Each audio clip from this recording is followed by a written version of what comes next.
कौनो लड़की और लड़का के बात बा। कुछ चटनी यहाँ से ले ला, वहां से मजे हमका थमाई दिन हमार जेबा भरिया बा। कुछ हम हो दे दी कि कौनो लड़की लड़का का बात रहा और लड़किया कहे हम इतना मानी था, इतना चाही था, तू हमका चाहा था कि नहीं? अरे वाह लड़किया नहीं कि नहीं एकदम खूबसूरत।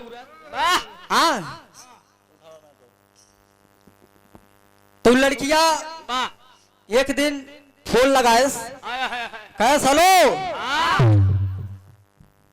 का कहत बा मास्टर?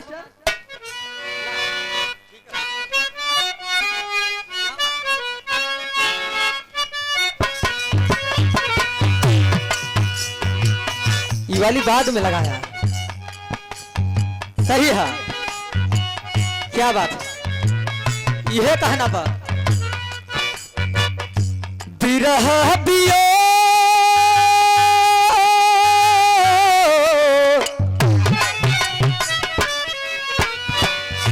बिरह वियोग में गुजरे लुकिला, बिरह वियोग में लुकिला, एक कदम सही है वियोग में गुजरे लुकिला,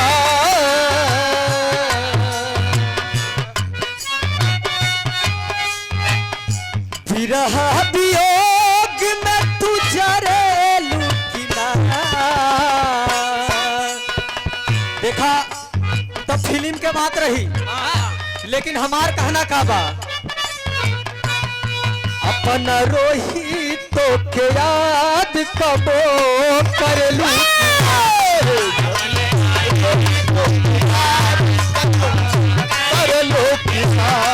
अपन रोही तो के याद कर लू, ओ बिरह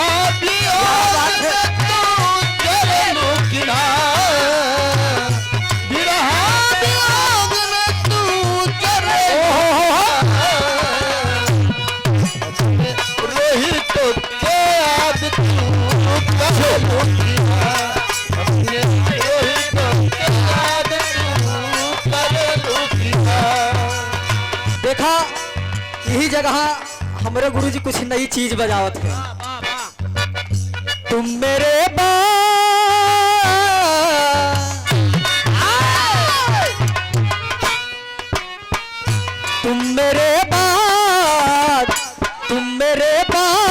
मोहब्बत को तरस जाओगी, तुम मेरे बाद मोहब्बत को तरस जाओगी, तुम मेरे बाद मोहब्बत को तरस जाओगी, तुम मेरे बाद मोहब्बत को तरस जाओगी, तुम मेरे बाद मोहब्बत को तरस जाओगी, तुम मेरे बाद मोहब्बत को तरस जाओगी,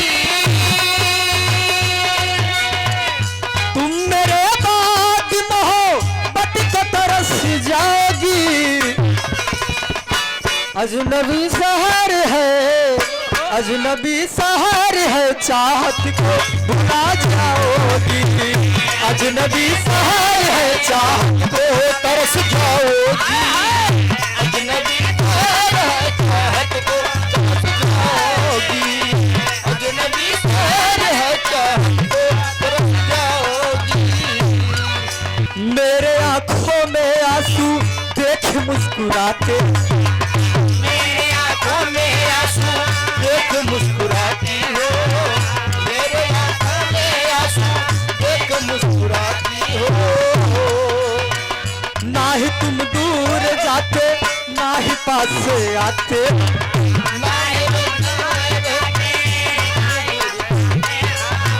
ना मेरे दिल में रहती ना ही दूर जाती हो, तुम मेरे बाद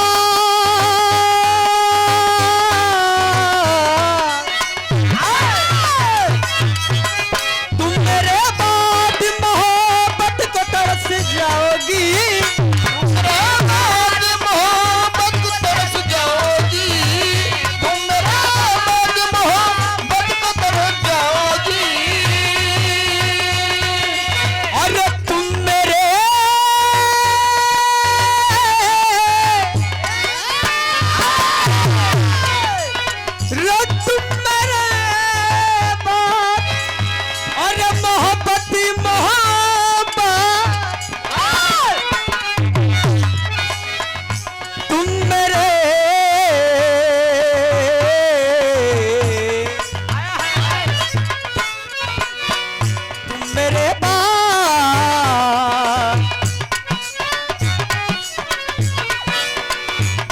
मेरे बाद मोहब्बत को बरस जाओगी मेरे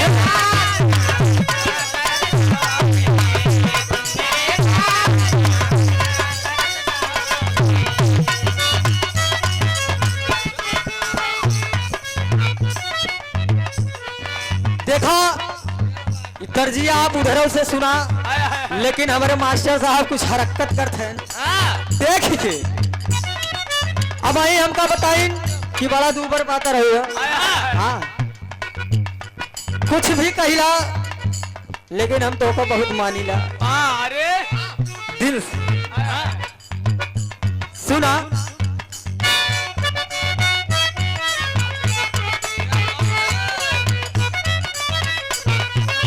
यह गीत है सज धज के मेकअप करके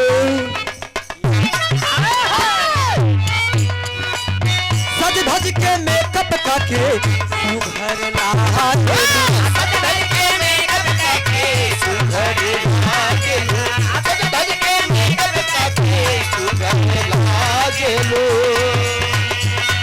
तने ना और हम का कहा थे तने ध्यान दा क्या बात है लड़की में सबाही से सुपर लागेलो लड़की में सबाही से सुपर लागेलो सज धज के मेकअप करके सुघर लागेलू लड़की में सबाही से सुपर लागेलू ए गोरी मारी मारी रानी मारी मारी तीर छीना जारी आओ हे गोरी मारी मारी तीर छीना जारी आओ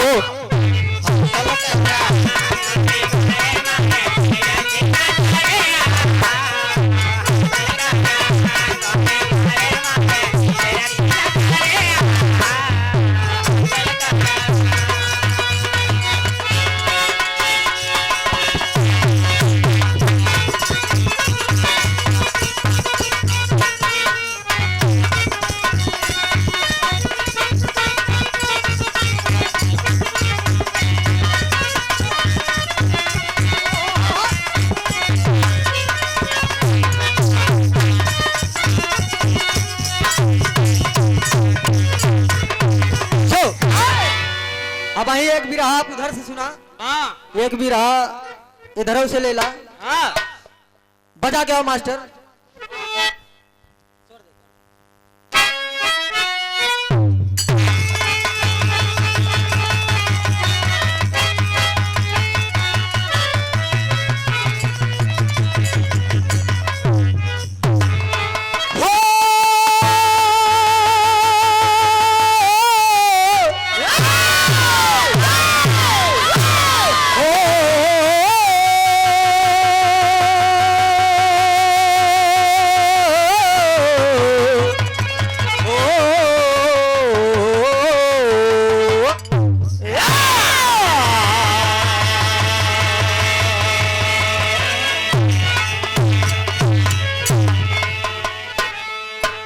एक महाभारत की कहानी इधरों से हो जात बा अब आई उधर से सुनो भाई करा आओ मास्टर मोड़ मिजाज में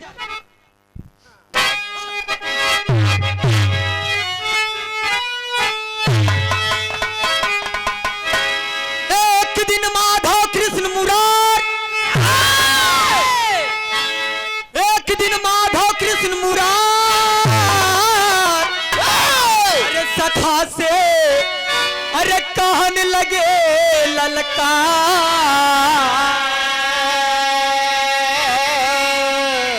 अरे बड़का भैया अरे बड़का भैया तनिके बतिया माना हमार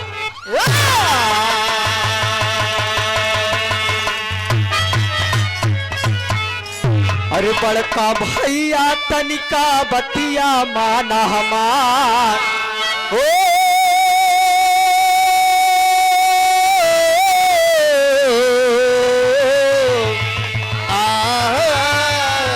क्या बात है एक कव्वाली का टुकड़ा लगा मास्टर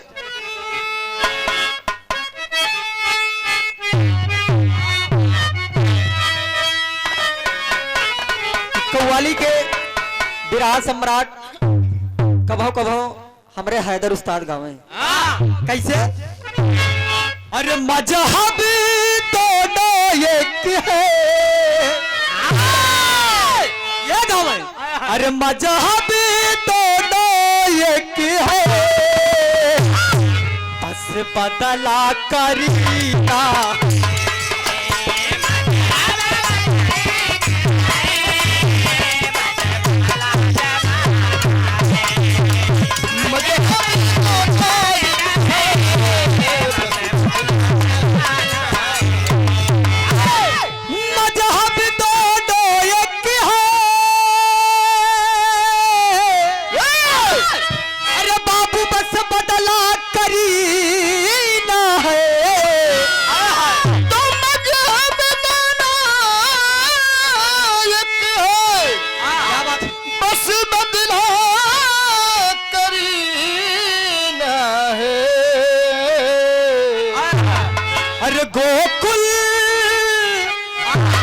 गोकुल कान्हा के भवन, हजरत का मदीना।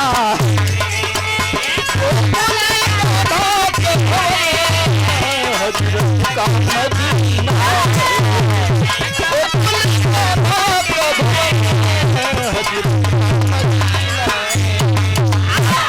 लेकिन इत कव्वाली का टुकड़ा रहा। गाने के भाव में कहना है क्या।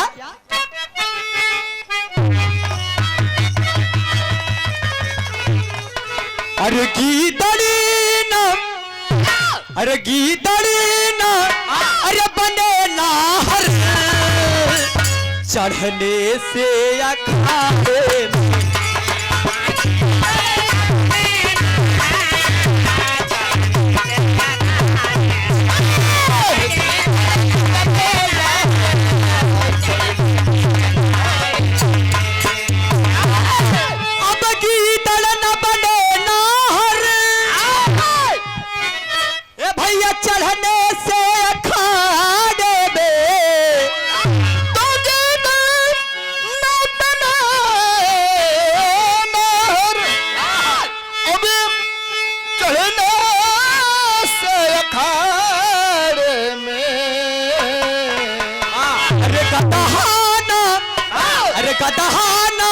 अरे बने पंडित चंदन के लगावे,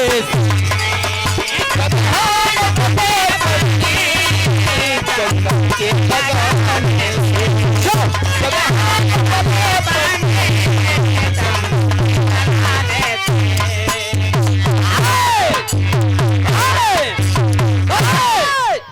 एक दिन भगवान मुरली मनोहर कन्हैया विचार किए कि बहुत दिन हो गया जंगल में शिकार खेले गए। अब विचार बनाई के अर्जुन खिया पहुंच गए, पानी ओनी पिए। भगवान कन्हैया से अर्जुन कहा था कि देखा जहां जहां तू ली आई जात हमका फंसाई देता भाई। अरे वाह, हम तोरे साथे जाबो। लेकिन भगवान कन्हैया के बात सुन के अर्जुन जी उनके साथ चल देते। तो टेरी का भाव मास्टर इलाहा आदि थे।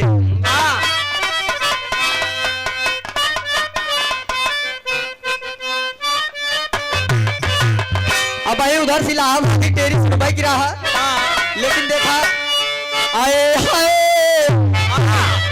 हमारे स्वर्गीय दादा मधार गावत रहे, उनका स्पेशल टेरी है। अरे रामा रामा चला हो पिया बनावा चले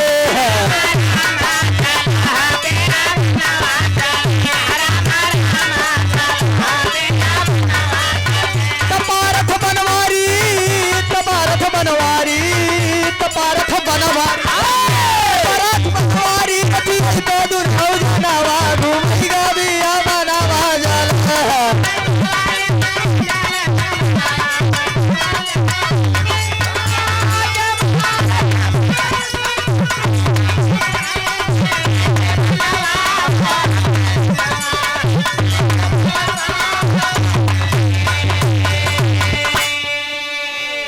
दोनों जने विचार कई के चल देते हैं। वाह। तो तर्ज लगा मास्टर कि अरे गुड़िया के बीतत बहार, अरे गुड़िया के बीतत बहार, अरे गुड़िया के बीतत बहार सारे घुघुरी लेके आए।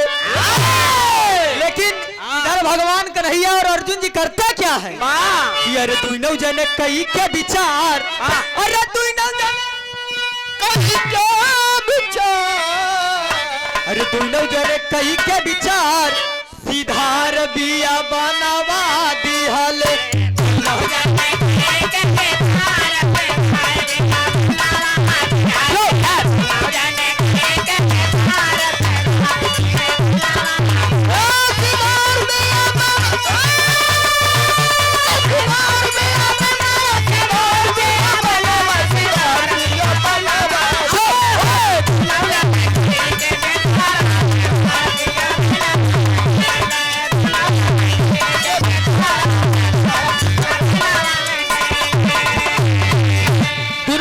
विचार कई के आज बियाबान जंगल में शिकार खेलने के लिए चले जाते हैं। दिन भर बीत गया समय, कोनो शिकार नहीं मिला। भगवान कन्हैया और अर्जुन जी एकदम परेशान हैं, कोई शिकार मिल नहीं रहा है। तो कितना लगा मास्टर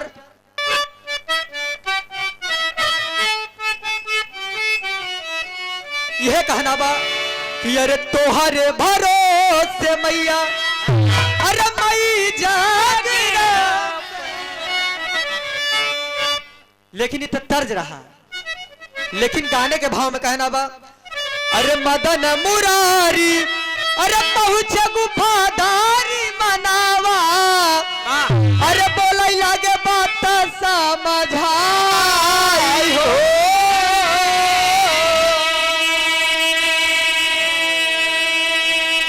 भगवान कन्हैया और अर्जुन जी शिकार खेलने गए हैं।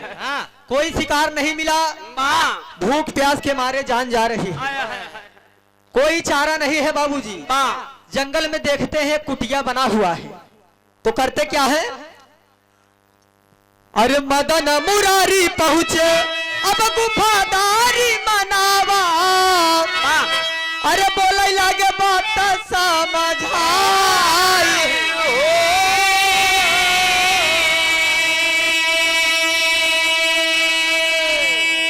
अरे बड़ी तेज प्यास लागल, अरे माना कहनावा, अरे पनिया के दे तू ना पियाई।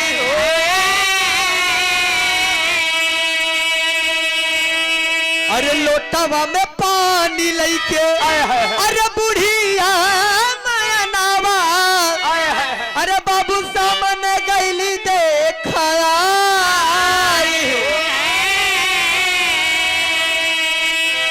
अरे वही तीन बाण कखरी में तब बुढ़िया मनावा, अरे तन्हा देखत गईले चतरा।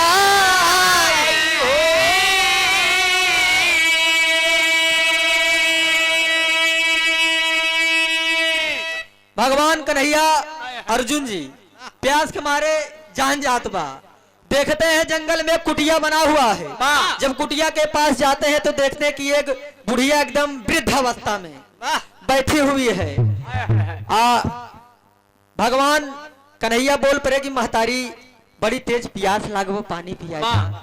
जब इतनी बात बुढ़िया सुने तो लोटम पानी कही के जैसे ही भगवान कन्हैया का देत बा बुढ़िया, एकदम बुढ़ाई के अवस्था बा। भगवान कन्हैया के निगाह पड़ी गई, बुढ़िया कखरी में 3 बाण दाबे रही, 3 बाण दाबे रही। भगवान कन्हैया के निगाह पड़ी गई तो कहना बा भगवान कन्हैया कहते हैं महतारी तोहर पानी तब पियत तभी 3 बाण के भेद बताऊ। वही कहते हैं अरे हियरा के हमारे, अरे पियसिया बुझाए जा बड़ा वक्त भेदवा, अरे मायारी आगी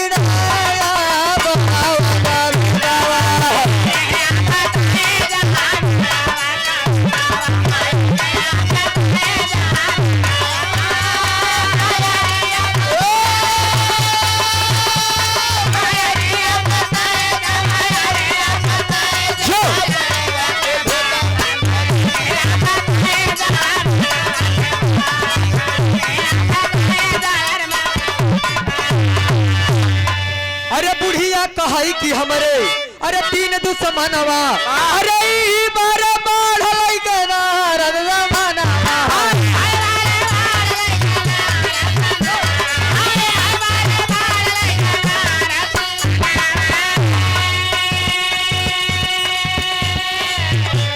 अरे दुश्मन के नमवा मायरिया किनाए जा बढ़ावत भेदा मायरिया बताए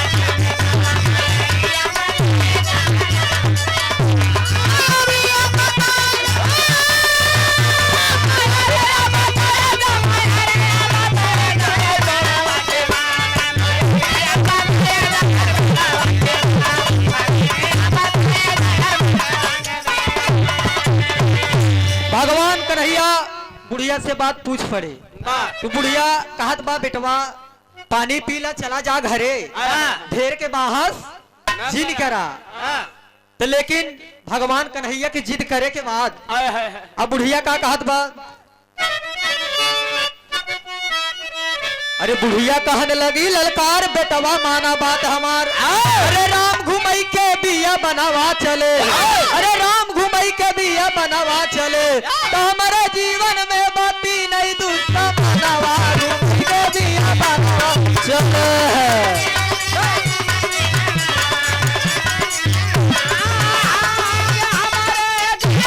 क्या बात है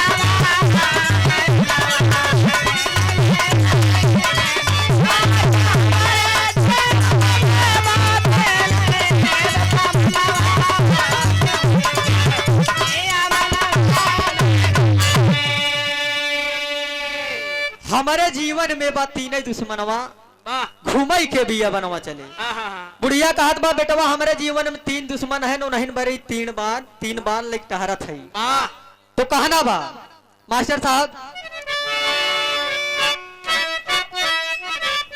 देखा हमारे प्रयागराज में तीन चीज बहुत मशहूर बा अरे वाह कौन भाई हैदर अली के झटका और गवैया केतनो जमाए रहे खाली उस्ताद एक दाई आखी निपोड़ नहीं देखे अपने आप ही शांत अरे वाह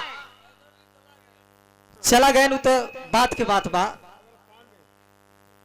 लाल जी लहरी के फटका वाह लाल जी लहरी के जे करे कहती अपन फटका खोल दे हाँ आ दादा राम कैलाश के फटका आ एक चीज हम और फेमस करते हैं अरे वाह त्रिभुवन नाथ के पटका अरे वाह और का देखा हमरे स्वर्गीय उस्ताद गावे का अरे राम झकोरा मारे झूलनी अरे राम झकोरा मारे झूलनी साड़ी लहराई रे झकोरा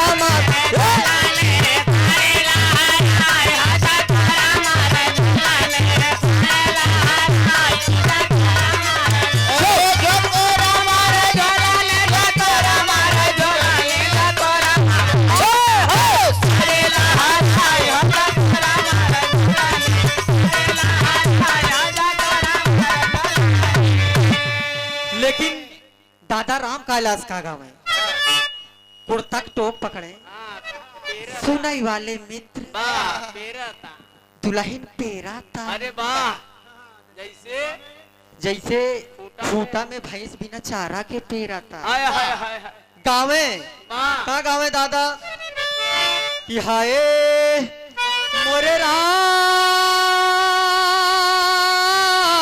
हाय हाय हे भोले जोगिया हो राम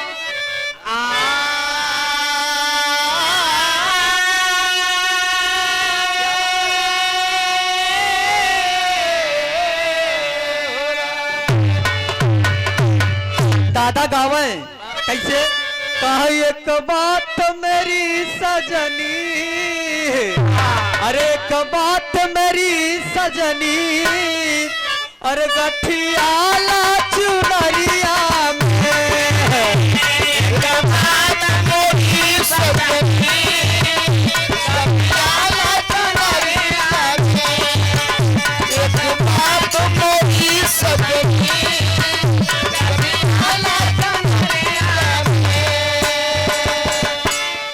एक बात मेरी सजनी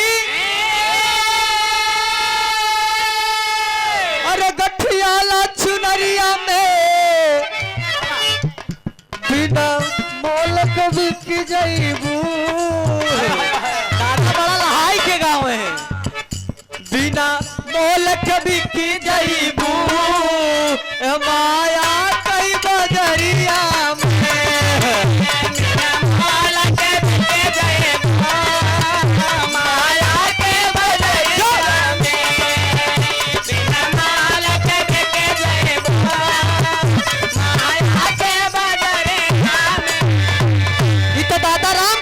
रहा लेकिन लाल जी लहरी गुरु जी कैसे गाओ थी कि हाय हाय हाय अरे नया ना बुरा है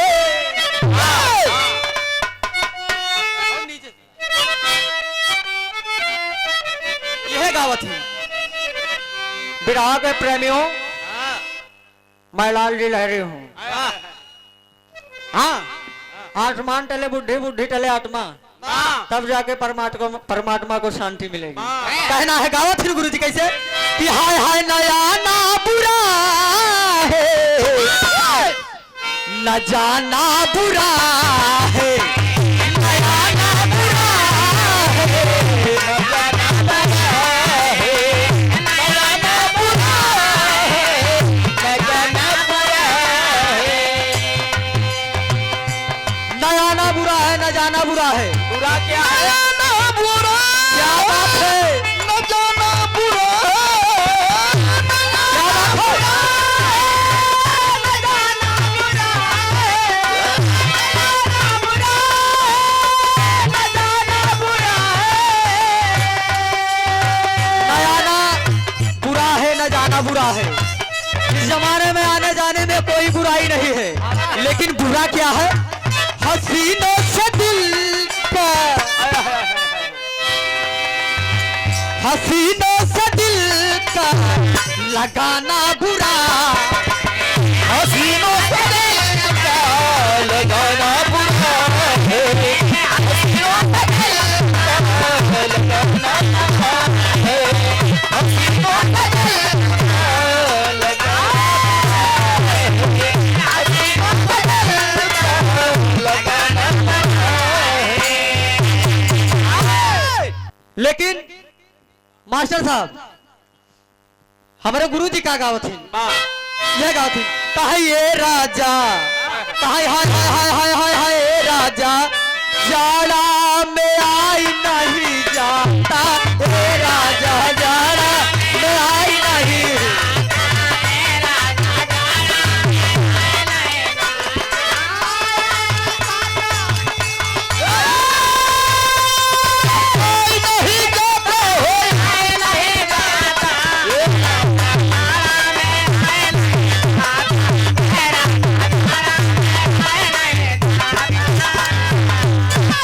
कहा ये राजा जाड़ा में अरे आई नहीं जाता अरे दुल्हा आई नहीं जाता अरे डबल आई रजैया ओढ़ाई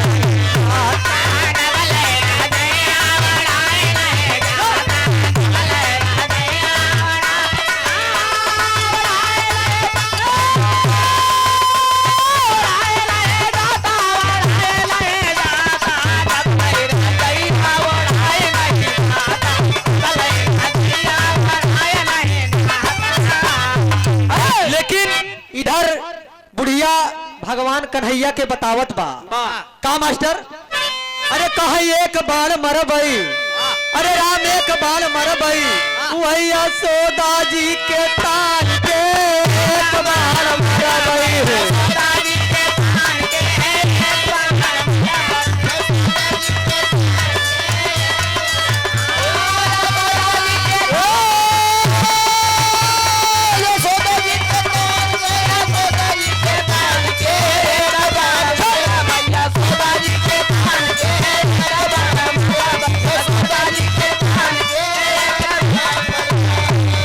अरे तनी के तमाखन चोराए रहे कान्हा अरे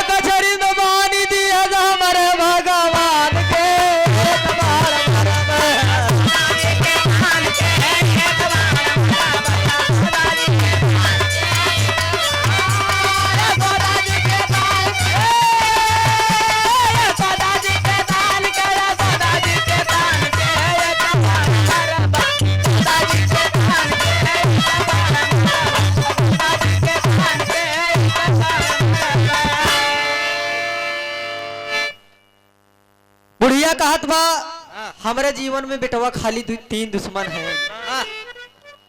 कहत बा कि भगवान कन्हैया जब नान के रहे तनी के माखन चुराए ले रहे हमार भगवान, ती यशोदा कचहरी में दही के बांध ही दे रही, यहाँ पर एक बाढ़ ले है। भगवान कन्हैया पूछन की माई दूसरा कहे कि जवानी अर्जुन रहा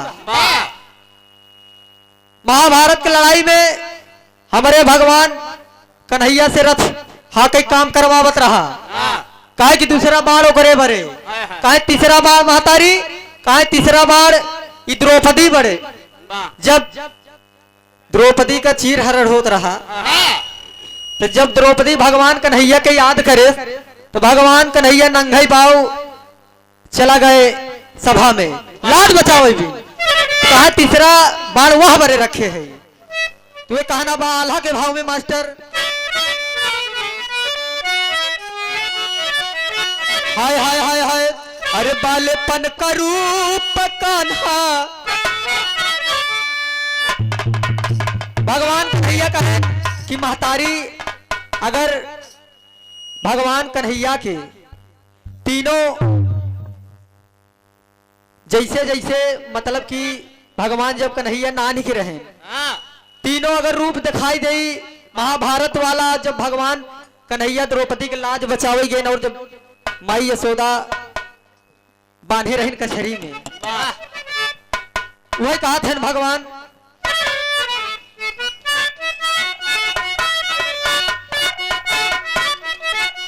ये कहता है अरे बालेपन का रूप कान्हा, पहला रूप भगवान कन्हैया दिखावत है। अरे बालेपन का रूप कान्हा पहले देखवले भैया,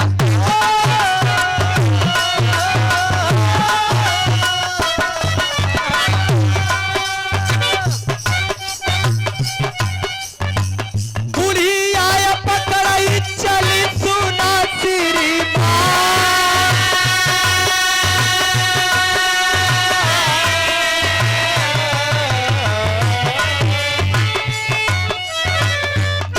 बाल कान्हाऊ है लैया बल हले भैया, कुरुक्षेत्र वाला बाबू रूपावा देखा,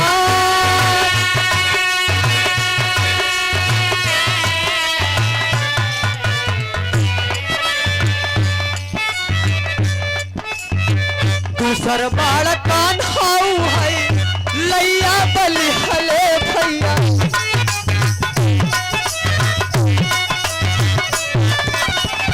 लजिया बचावई गईले द्रौपदी देखा,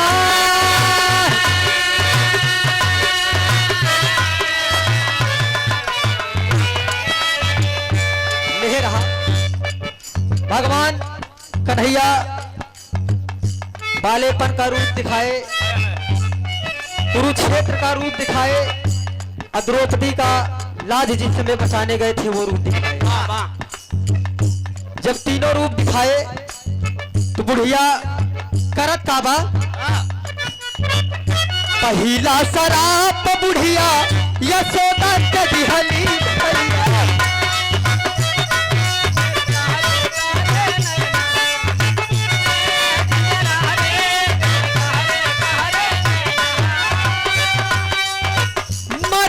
की बेरी बेटवा के मुँह ना देखी पाए,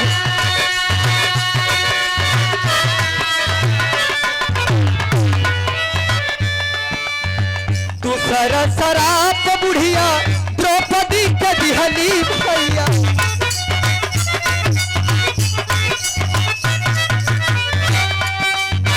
मरत की बेरी पति के मुँह ना देखी पाए,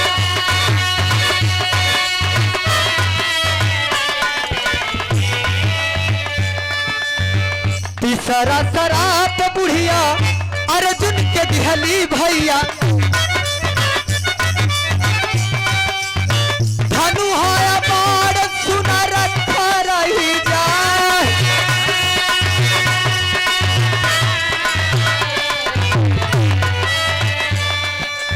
भगवान मुरली मनोहर कन्हैया तीनों रूप दिखाए बाबूजी। भगवान कन्हैया जब तीनों रूप दिखाए तो बुढ़िया कहत बा भगवान जेका जेका हम प्रण करे हई ओका ना जान से मारब लेकिन शराब जरूर दी। भगवान कन्हैया कहते हैं महतारी जवन मांगे कोई मांगिला। तू है बुढ़िया का कहत बा कि अरे हाय हाय रहाई ग भगवान, अरे राम रहाई ग भगवान, अरे हम गाजी वारा दाना वारा भगवान है।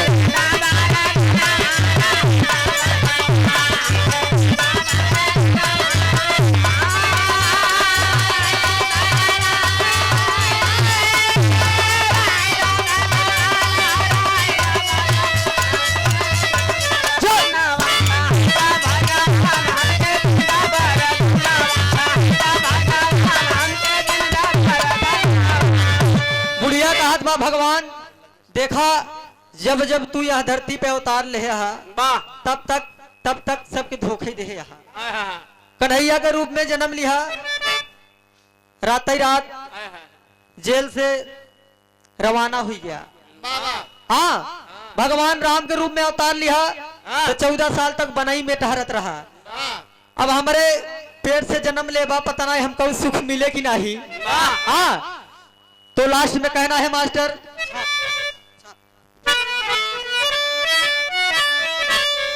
स्वामी गीतानंद संत कवि यादव रामाधार, अरे जुगनू हैदर अली चले गए चंचल स्वर्ग सिधार। अरे राम चला हो बिया बनावा चले, अरे राम चला हो बिया बनावा चले, गवैया रोहित के बजानपुर भवनवा चला हो बिया बनावा चले।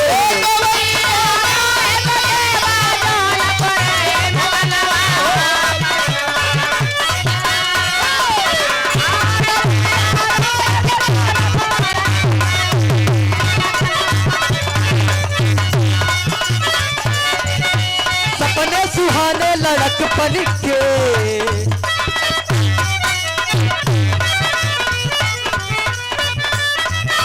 सपने सुहाने लड़कपन के मोरा जीवन में आए महान बन के, सपने सुहाने लड़कपन के मोरा जीवन में